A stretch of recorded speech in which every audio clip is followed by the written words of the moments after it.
Hey, my name is Mark Roye with Somebody Cares America, and we are just so blessed to be a part of just a great community of people that whenever there's a disaster that comes together, that we get to come into areas and come alongside local churches and partner just to help facilitate the stages of relief. And we love working with so many different people. Cry is one of those people. Cry is like one of our tribe. It feels like a family reunion every time we get together. And we call them our disaster friends.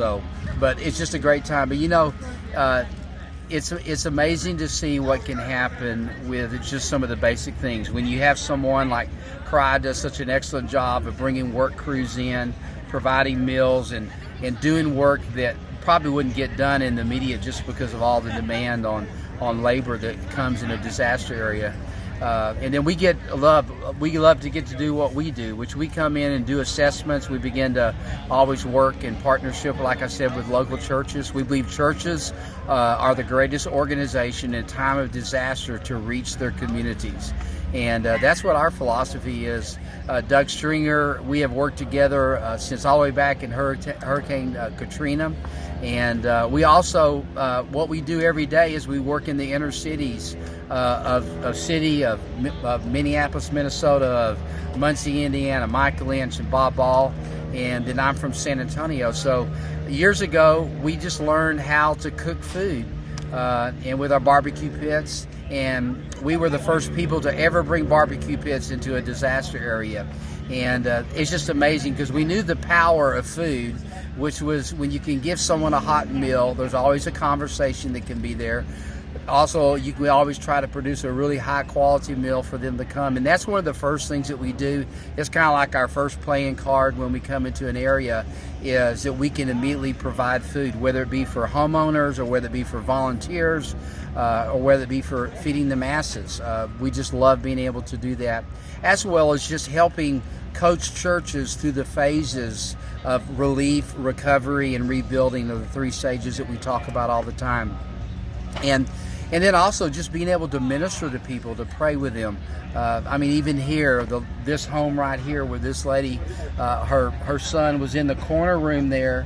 And in that corner room, he was sleeping on his bed. He didn't wake up when the storm hit. And he began to hear things hit his drums that were over in the corner. And he woke up and his entire roof was off his house. And he was laying right there.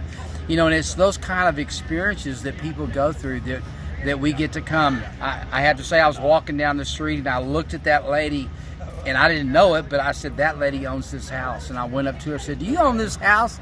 She goes, yes, I do. And first thing we did was just give a hug. Awesome. Sometimes, that's really what they need, because it's an emotional thing for them. It's an experience for them. And what's so powerful about food and what's so powerful about giving just people a ear to hear or to give them a hot meal is just to let them know that somebody cares. And we believe, like I said, that the body of Christ is the greatest organization or in a community, as well as like-hearted people that come together.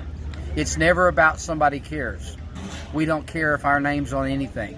And it's what I call, whenever we come into an area, there's two things we look for. Number one, we look for a man or woman of peace.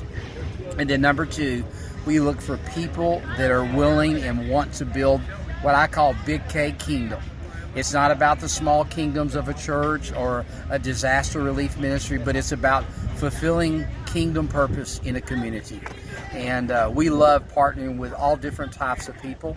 And Cry is one of those ones. There's some of the first phone calls that begin to go, is, where are you guys going? And even at this disaster, one of the first, if not the first phone call outside of talking with Doug and Jody from our office was, hey, Sean, what are you guys doing?